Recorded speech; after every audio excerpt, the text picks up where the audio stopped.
उम्मीदों का बजट पेश हो चुका है। मोदी सरकार 3.0 का ये पहला बजट। निर्मला सीतारमण जी का लगातार 7वां बजट, एक नया रिकॉर्ड उन्होंने अपने नाम पे किया है। लगातार 7 बजट पेश करने का, वो भी एक महिला वित्त मंत्री की तरफ से। तो महिला की हम बात कर रहे हैं तो इस वक्त हमारे साथ स्वास्थ्य राज्य मंत्री अनुप्रिया पटेल जी भी जुड़ गई हैं। अनुप्रिया जी, आप स्वास्थ्य राज्य मंत्री हैं, आप महिलाओं को रिप्रेजेंट करती हैं, और सबसे बड़ी बात तो ये कि इस बजट में मैं पहली प्रतिक्रिया के तौर पर आपसे सवाल पूछ रहा हूँ, आप प्रतिक्रिया भी दीजिएगा अपनी। कैंसर की दवाएं, जो कि जीवन मारक बीमारी है, उसकी दवाओं में एक बहुत बड़ी राहत की बात की गई है। कैसे देखते हैं आप इस बजट को? आपके अपने विभाग के लिए बजट कैसा है? देखिए, मेरे विभाग के लिए बहुत अच्छा बजट है, क्योंकि पिछले वर्ष की तुलना में अगर मैं देखूं तो 13% की वृद्धि हुई है हमारे बजट में। 91,000 करोड़ का लगभग हमारा बजट है। और आपने स्वयं ही कहा कि कैंसर, क्योंकि आज मुझे लगता है कि घर घर में कैंसर का प्रवेश हो चुका है। ये गंभीर बीमारी है, बहुत बड़ी चुनौती देश के लिए बनी हुई है। और ऐसी परिस्थितियों में कैंसर की दवाओं पर जो सरकार ने इस पे सीमा शुल्क कम किया और उसकी दवा की जो कीमत कम हुई है, इससे बहुत सारे परिवारों को राहत मिलेगी। एक्सरे मशीन्स वगैरह की भी कीमत कम हुई है। तो मैं विभाग की दृष्टि से बात करूं तो भी बेहतर बजट है। और अगर मैं ओवरऑल बात करूं तो एक बहुत ही फ्यूचरिस्टिक, बहुत ही प्रोग्रेसिव बजट है, जो हमारे प्रधानमंत्री जी का एक सपना है कि 2047 तक एक विकसित भारत बने। तो विकसित भारत सिर्फ कहने से नहीं होगा, बल्कि विकसित भारत की कुछ प्राथमिकताएं होनी चाहिए। और हमारी सरकार ने 7 ऐसी प्राथमिकताओं पर ध्यान केंद्रित किया है, जिसमें हमारा कृषि, कौशल विकास, इंक्लूसिव डेवलपमेंट, मैन्युफैक्चरिंग और services, urban development, energy security और इंफ्रास्ट्रक्चर, ये सभी हमारी 7 प्रायोरिटीज़ हैं, जिसको ध्यान में रख के सरकार ने ये बजट पेश किया है।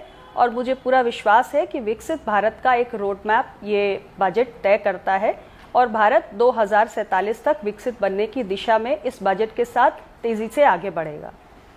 अनुप्रिया जी, इसके अलावा इस बजट में हम देख रहे हैं कि कई नए मेडिकल कॉलेज खोलने का भी यहाँ पर प्रावधान किया गया है। क्या कुछ जानकारी है किन किन राज्यों में ये नए मेडिकल कॉलेज होंगे, और इससे जो हेल्थ इंफ्रास्ट्रक्चर है भारत का, वो कितना मजबूत होगा? देखिए, फिलहाल मैं आपको इस विषय में जानकारी स्पेसिफिक नहीं दूंगी, लेकिन मैं इतना ज़रूर बताना चाहती हूँ कि मेडिकल कॉलेजेस हमने अपने पिछले 10 सालों में भी, आप जानते हैं कि देश का अब बहुत कम ही ज़िले ऐसे बचे होंगे जहां पर हमारी सरकार ने मेडिकल कॉलेज स्थापित ना किए हों। लगभग सारे ही ज़िलों में हम मेडिकल कॉलेजेस बना चुके हैं, और आगे भी इस योजना के विस्तार को हम गति देंगे। अनुप्रिया जी, एक चीज़ और कही गई कि सरकार मिलीजुली है इस बार, तो अपने सहयोगियों के दबाव में रही, विपक्ष का ये इल्ज़ाम है। इसीलिए आंध्र प्रदेश को और बिहार को बहुत सी तमाम स्कीम्स और बहुत सारा पैसा दिया गया है। आप खुद सरकार की अलाई पार्टनर हैं। आप इस तर्क को, जो विपक्ष की तरफ से आया, टीएमसी की तरफ से, आम आदमी पार्टी की तरफ से, कांग्रेस की तरफ से, उसको आप कैसे देखती हैं? देखिए, विपक्ष का दायित्व है या विपक्ष की एक ड्यूटी है कि वो खामियां निकालेगा ही, लेकिन फिलहाल किसी प्रकार का कोई दबाव नहीं है। आंध्र प्रदेश और बिहार, जहां पे बिहार को 59,000 करोड़ की परियोजनाओं की सौगात दी गई और आंध्र प्रदेश को 15,000 करोड़ दिया गया नई राजधानी के विकास के लिए। ये कोई नई मांग नहीं है, ये ऐसी मांग नहीं है जो हमारे 2 अलाइज जो हैं, जेडीयू और टीडीपी, जो आंध्र प्रदेश और बिहार से आते हैं, उन्होंने कोई एनडीए अलायंस में शामिल होने के बाद या सरकार के गठन के बाद ये कोई नई मांग उठाई हो, ऐसा नहीं है। बल्कि आंध्र प्रदेश को 2 टुकड़ों में बांटने का काम कांग्रेस की सरकार ने ही किया था। आंध्र प्रदेश रीऑर्गेनाइजेशन एक्ट के तहत जो पैसा उन्हें आंध्र प्रदेश को उपलब्ध कराना चाहिए था, वो कांग्रेस की सरकार ने नहीं किया। बिहार के बारे में भी हम जानते हैं कि झारखंड से अलग होने के बाद बिहार की वित्तीय स्थिति कमजोर हुई है, और ऐसी परिस्थितियों में राज्य को लंबे समय से एक स्पेशल पैकेज की आवश्यकता थी, एक आर्थिक सपोर्ट की आवश्यकता थी। और उस दृष्टि से ये दोनों मांगे पुरानी हैं, जो कांग्रेस के समय में भी उठ रही थी, लेकिन दुर्भाग्य की बात है कि कांग्रेस सरकार ने इसे पूरा नहीं किया। लेकिन प्रसन्नता की बात यह है कि मोदी जी की सरकार ने इसे पूरा किया है, क्योंकि हम अपने बिहार और आंध्र प्रदेश दोनों ही राज्यों की जनता के प्रति संवेदनशील हैं।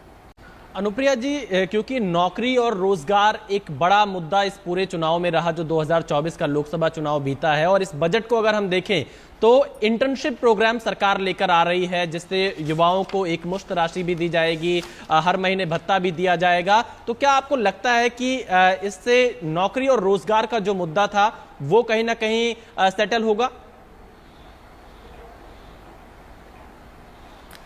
देखिए, पढ़े लिखे युवा जब निकलते हैं तो चूंकि मैं भी पब्लिक लाइफ में हूँ, मेरे पास भी बहुत सारे बच्चे आते हैं। अप्रेंटिसशिप की या इंटर्नशिप की आवश्यकता पढ़े लिखे युवाओं को होती है, और मुझे इस बात की बहुत खुशी है कि मेरी सरकार ने इसकी चिंता की है। और इस बजट के माध्यम से 1 करोड़ युवाओं को हम टॉप 500 कंपनीज में इंटर्नशिप का मौका देने जा रहे हैं। 5,000 रुपये उन्हें स्टाइपेंड भी मिलेगा और 6,000 रुपये का वन टाइम असिस्टेंस भी मिलेगा।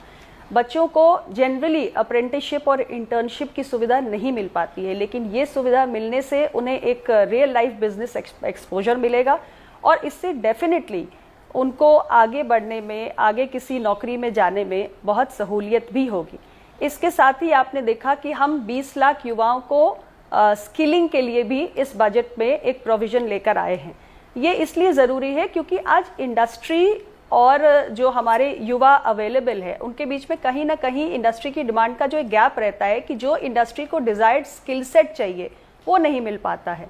तो इस गैप को दूर करने के लिए, इस गैप को फिलअप करने के लिए हमने ये तय किया है कि जो इंडस्ट्रीज के द्वारा डिजायर्ड स्किल सेट है, हम कोशिश करेंगे कि हम लाखों युवाओं को वो स्किल सेट दे सके ताकि उनकी एम्प्लॉयबिलिटी बढ़ सके और युवाओं को रोजगार के नए अवसर मिल सके।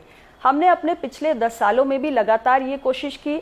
आपको याद होगा कि हमने मिशन रिक्रूटमेंट चलाकर 10 लाख सरकारी नियुक्तियां देने का काम किया था रोजगार पर। तब भी हमारी सरकार का ध्यान केंद्रित था। मुद्रा योजना हम लेकर आए थे, बहुत सारे युवा उसके माध्यम से अपने पैरों पर खड़े हुए थे। हम स्टार्टअप योजना लेकर आए थे, लाखों युवा उसके जरिए अपने पैरों पर खड़े हुए, बहुत सारी नौकरियां उन्होंने खुद जनरेट की और भारत दुनिया का तीसरा सबसे बड़ा स्टार्टअप इकोसिस्टम बन के उभरा।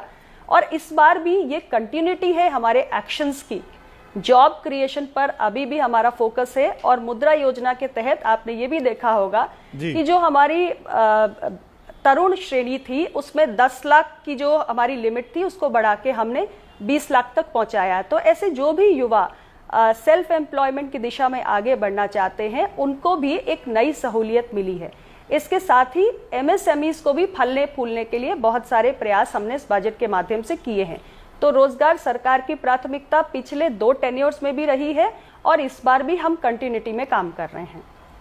अनुप्रिया जी, वक्त निकाला, आपने हमारे साथ जुड़ी, उसके लिए बहुत बहुत शुक्रिया, धन्यवाद। मैं सुमित और विशाल की तरफ से बहुत बहुत शुक्रिया आपका हमसे बात करने के लिए। तो अनुप्रिया पटेल केंद्रीय स्वास्थ्य राज्य मंत्री, और जिस तरीके से हेल्थ को लेकर जो खास तवज्जो दी गई है इस बजट में, जो उसका बजट करीब 13% बढ़ाया गया, उसका स्वागत करती हुई अनुप्रिया पटेल को आपने यहाँ पर सुना।